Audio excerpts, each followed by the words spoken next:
Hey guys, it's day 11 of our training, and tonight we're going to talk all about social media.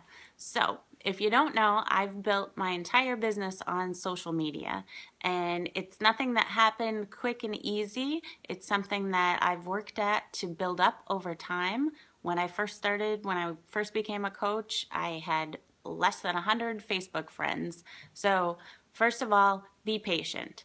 And second of all, be consistent.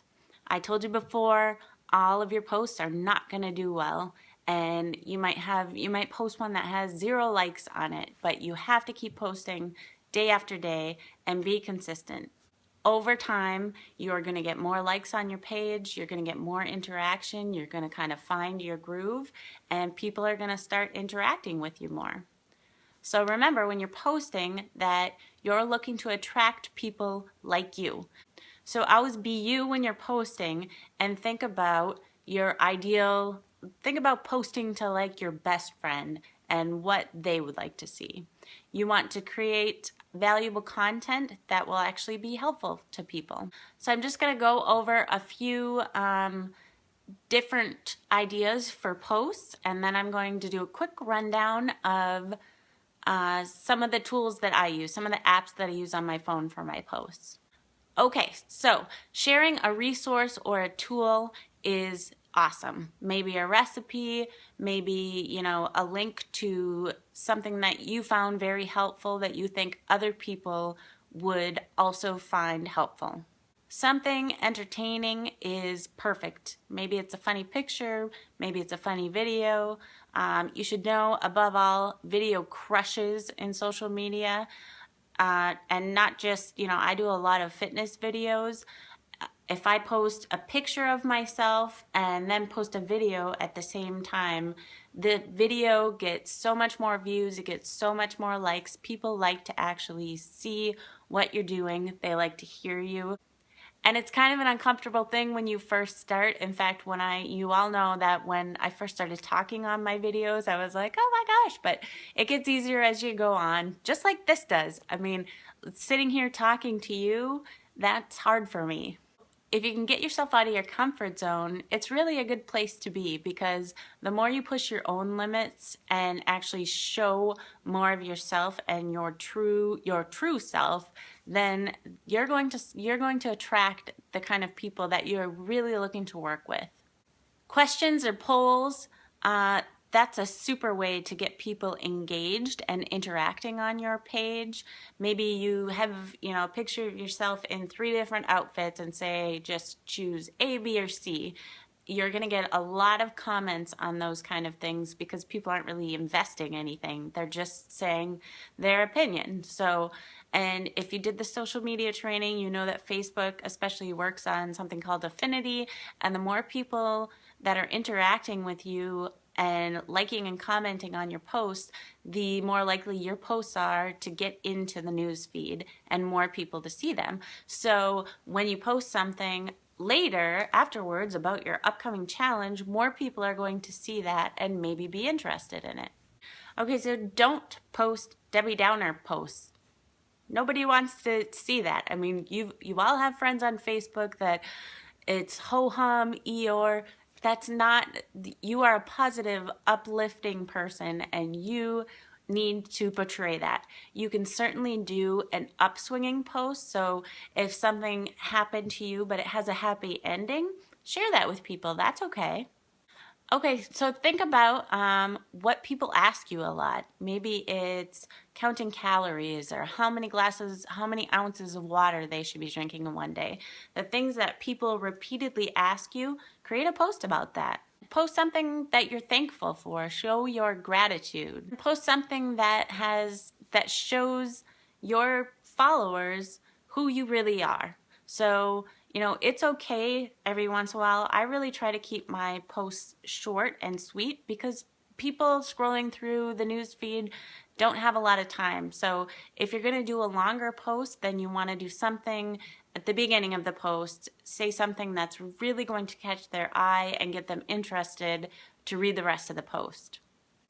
Or some sort of invitation, come to my 5-day clean eating challenge, join me for this, join me for that. An invitation is really going to get a lot of stuff. And don't be afraid to recycle content. You know, if you have a killer post, or, you know, even if it's the concept of the post, keep posting things like that week after week. That's okay. So motivational quotes are awesome. What I like to do is go on Pinterest and find ones that I like and actually take the words and put them on my own pictures. I think it's, you know, everybody's on Pinterest and you see a lot of the same quotes over and over again. If you can actually make it a little more personal and make it your own, that really, you know, gets people engaged with you. Okay, so I pretty much use my iPhone for everything that I do. So I record all of my videos right from my iPhone and I bring them into the iMovie app, or I also use Pic Post Play, Pic, P-I-C, Post Play, and that's how I get them side by side. And then you can actually add some sort of picture on the bottom. So if you want to label it, you can create a picture to do that, and then bring that. It has different frames that you can put different things in, so you can have like 5 different videos. But with any kind of picture or video, you don't want it to be too busy, because if you have, you know, 8 people moving at the same time or 8 different pictures, it just gets to be a little overwhelming. Keep them clean and simple. Try to really work on it when you're doing videos or taking pictures of yourself. Work on your lighting, and that's, I mean, such a huge thing. And actually in iMovie, you can go in and edit them, and that's what I use for these videos. When I go a lot, then I take those parts out and make them just how I want them to be. Okay, so for pictures, I like the app PicStitch, and that's P-I-C-S-T-I-T-C-H. That you take a picture and you bring the picture into it. It has, you can do 1 frame, or you can do the same thing. You can do a bunch of different frames, and you can actually put the filters right on the pictures, or make them, you know, high definition if it's not very good quality, and get them exactly how you want them. For adding words to pictures, I use either Font Candy, F-O-N-T Candy, or I like to use Word Swag, and that is Word, W-O-R-D, Swag, S-W-A-G. And these are all iPhone apps. I'm sure they work, you know, there's apps for other phones, but this is what I use. So that puts the writing right on the picture. I often use a combination of all of these. So I take a picture, I'll bring it into PicStitch. I might bring a couple different pictures in, put them together how I want, and then I'll put them maybe into Font Candy and add some of the font from Font Candy, and maybe end up in Word Swag. So, you know, it might take 3 or 4 or 5 different apps to get a picture just how I want it. But the cool thing about, you know, especially when you're adding quotes and stuff on your own pictures, people will share those. And if you add your tagline onto the bottom of it, you know, facebook.com Fit with Beth, you see it on the bottom of all of my pictures, then people will know. It's a great way to get people new likes to your page, because they'll see that and go, oh, I really like it, blah, blah, blah, blah, blah. All right, so your action item is to find a new app to work with your pictures. There's a lot of free ones. You don't have to pay. When I first started, I did not pay for any apps. The more you'll find, you know, there's a million different ones out there, and you're going to find one that you really like and you like using. And once you figure it out, it's quick, it's easy. It's like anything, getting into it and figuring it out is very frustrating, and it might take you an hour to make your first picture.